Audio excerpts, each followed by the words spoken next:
100% qualification record in Group D at the ongoing Africa Cup of Nations is all the Super Eagles of Nigeria will be gunning for when they face Guinea Bissau in Garoua on Wednesday. Welcome to Inside AFCON 2021. I am Dennis Erezi.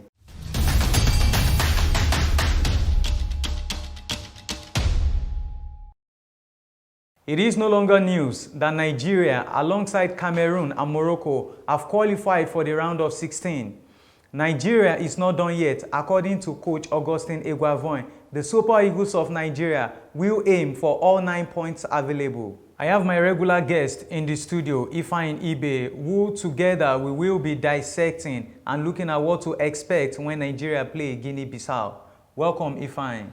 Glad to be here, Dennis. Ifeanyi, when the Super Eagles left the shores of Nigeria, a couple of people had their doubts, about how far they could go in this tournament. And with 2 matches played now and 2 wins, how would you assess their performance? Their performance level so far in this championship has been nothing short of fantastic. This was a team, like you rightly said, when they were leaving the shores of Nigeria for Cameroon, no one really gave them a chance based on the short period of time they had to prepare for the championship. But after 2 games, after 180 minutes of football, we've seen a team that right now so many people out there are actually predicting them to become potential finalists in this championship. Not just Nigerians, but even foreigners. Lots of indexes and statistics point to the fact that this team is on the right course, and hopefully they will make a lot of Nigerians proud. So what do you then attribute this success so far, recorded in this short time too? I want to pin a lot of it on the fantastic job that Garoua and his coaching team have done. They've not really done much in terms of the tactics and all that because it's still the same core of players, but they've been able to boost team spirit. Okay. They've been able to imbibe this spirit of belief back in these players. They've been able to make these players actually realize that they are world-class players playing for a top team and a team capable of going all the way in the Africa Cup of Nations. So whenever they step onto the pitch, they've made it clear to them with all the people in the coaching team, former internationals, ex-internationals that have been coming to their training sessions to talk to these players. They've made them realize that when they get onto the playing pitch, they are representing over 200 million Nigerians in Nigeria and in the diaspora who are looking out to these guys and expecting them to churn out top-class performance anytime they wear the green and white. And that is what we have seen in this Africa Cup of Nations, and that is what Nigerians hope they continue to see throughout this championship. I saw some quotes attributed to Super Eagles coach Eguavoin where he said that Nigeria were just trying to be respectful to Sudan, not to have beat them 4-0. And I thought within myself, wait, we all know that Nigeria are the big boys, according to the group standings. But that statement from Eguavoin, is that a statement of arrogance or it was a statement of fact? I don't want to believe that someone like Eguavoin, who played professional football for many years in Europe and who has been coaching for years now, would utter such a statement. But if indeed he said something like that, then it's all down to arrogance. But I don't want to believe he said something like that. I want to believe he meant to say something like, if he actually said anything, he meant to say something like, okay, when they play Sudan, they gave them the respect that the Sudanese team deserved because there are no minnows in world football anymore. They played a good game. The Sudanese gave it their all. They even ended up scoring a goal. And at the end of the day, the Super Eagles deservedly won. But saying they could have beaten the Sudanese by much more, it might just be mind games ahead of the next game. It might not be. But at the same time, no. I don't want to think Eguavoin would say something like that. So Nigeria has already qualified, but Guinea-Bissau still has all to play for. We see that in the group standings, Nigeria have 6 points, Egypt has 3 points, Guinea-Bissau 1 point, and Sudan 1 point. And as it stands now, Guinea-Bissau, like I said, has all to play for, knowing that if they lose this game, they might be sending themselves out of this competition. But if they can find a way to draw or probably nick a win from Nigeria, they might be positioning themselves to qualify for the round of 16, whether directly or by best losers. Yeah. So how then, what do you then expect from this sort of game? The way it is right now in Group D, all the other 3 teams still stand a chance of qualifying for the next round. Talking of Sudan, I'm talking of Guinea Bissau, and even Egypt. Yeah. And at the same time, as it stands, all of those 3 teams can still crash out of the competition. Yeah. Egypt, Sudan, Guinea Bissau. Yeah.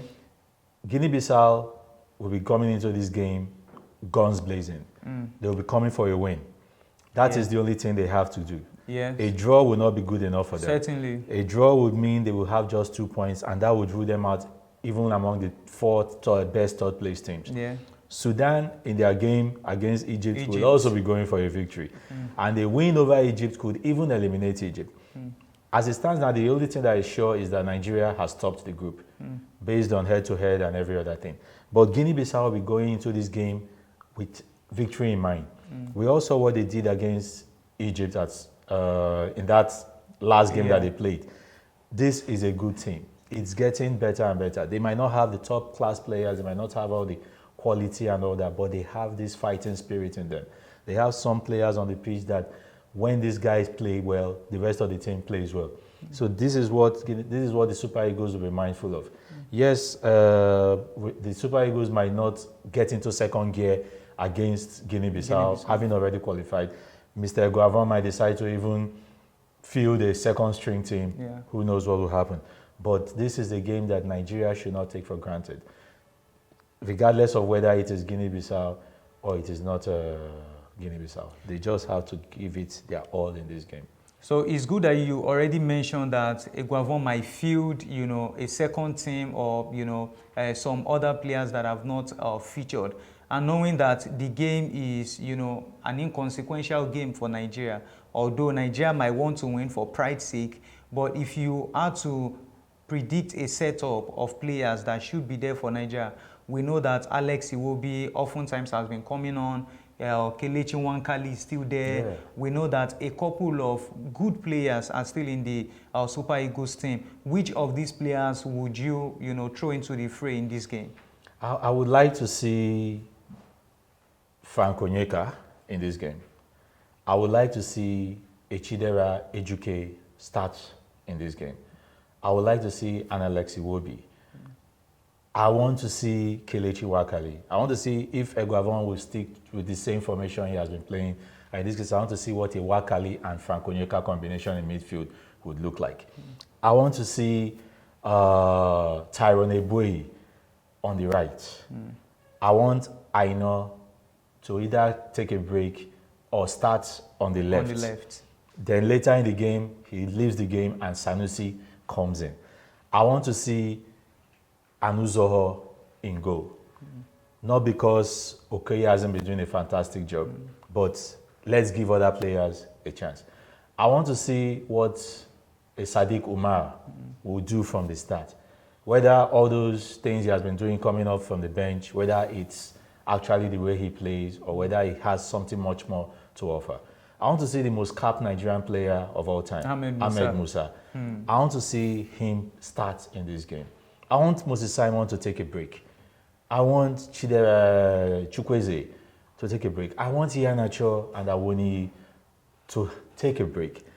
Maybe leave the central defensive pairing as it is, because that is one position, one area in the field of play. A very sensitive one. Yes, it doesn't bode well to keep changing that partnership. But other than that, I want to see Guavon make as much as 8-9 changes in this game. And then if things don't go well, bring in these other players. Yes, he has the opportunity to make 5 changes in a game. It's no longer the 3 substitution thing. Yeah. You have 5 players that you can bring in. During the game, if things are not boding well for the Super Eagles and he wants to maintain the team's unbeaten record, then good, bring these other players. But I don't want Guavon to go into this game with his strongest lineup. Don't forget, in the round of 16, we'll be playing on the very first day of the round of 16. There won't be so much time for the team to rest before playing the round of 16 game. So the best thing Guavon can do right now is to make as many changes as he can make without necessarily destroying the chemistry of the team. Even if he destroys the chemistry of the team, it's not a problem. Because yes, we're already top of the group. We're going to remain in Garoua.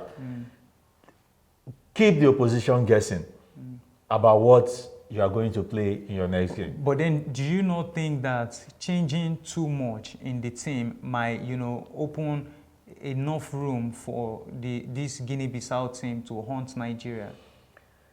That is a possibility, no doubt about that. But and also knowing the fact that Nigeria's standing on the table, on the log, might also determine the sort of opponents that they meet in the next game. Because if you take, for instance, Egypt ends up winning their game, and that is 6 points. Regardless of whether Egypt beats, regardless of whether Egypt wins, even if Egypt wins and Nigeria loses, based on the rules of the competition, Nigeria, the Super Eagles are already top of the group based on their head-to-head meeting. Yeah. The only way that could have changed is if Guinea-Bissau, after beating Nigeria, now finds themselves having 6 points in this competition. So as it stands now, Guinea-Bissau, the best they can do is 4 points. The only team that can match Nigeria for 6 points is Egypt. But as it is, Egypt cannot overthrow Nigeria. Even if Nigeria loses by 99 goals to nothing and Egypt wins 1-0, Egypt cannot be first in that group anymore, thanks to the rules. So as it is right now, first place is already secured for the Super Eagles. So all Eguavoen needs to do right now is rest the team you are going to use for the round of 16. Yeah, keep them fresh. Keep them fresh, and then await the third best placed team from either Group B, Group E, or Group F. And then when those ones come to Garoua, the fantastic, lovely playing surface of Garoua, then we'll now see what stuff the Super Eagles are made of. A well-rested Super Eagles team against a team that probably still needs to play their best lineup in the next round of games. So before I let you go, what will be your prediction for the scoreline? This is going to be very difficult to Dennis, because I don't know whether Mr. Eguavoen will be playing with his strongest starting 11, or whether Mr. Eguavoen look into your crystal ball. This is a very difficult one. The only thing that my crystal ball is telling me right now is that the Super Eagles will not lose that game. I don't know if it's going to be a win. Maybe they will settle for a draw? It could be a draw. If it's a draw, it's definitely going to be a score draw. That team cannot go into any game without scoring a goal. They are definitely going to score against any opponent in Africa. It's just a case of how many goals are they going to score when they play at their best. We have all seen the way they've been playing in this championship. They've been creating chance after chance. They create at least 4-5 good scoring chances in every game. All they need to do is increase their percentage, their scoring accuracy. And once they do that, any team that they come up against will be in very, very big trouble. Thank you for your insights, as always, Ifeanyi. It's always a pleasure, Dennis. Thanks for having me here. The Super Eagles are flying. How far will they fly in this year's AFCON? Do let us know in the comment section. Stay with us on tv.guardian.ng for more content, and follow us on Facebook, Instagram, Twitter, and YouTube at Guardian Nigeria. I am Dennis Erezi, and this has been Inside AFCON 2021.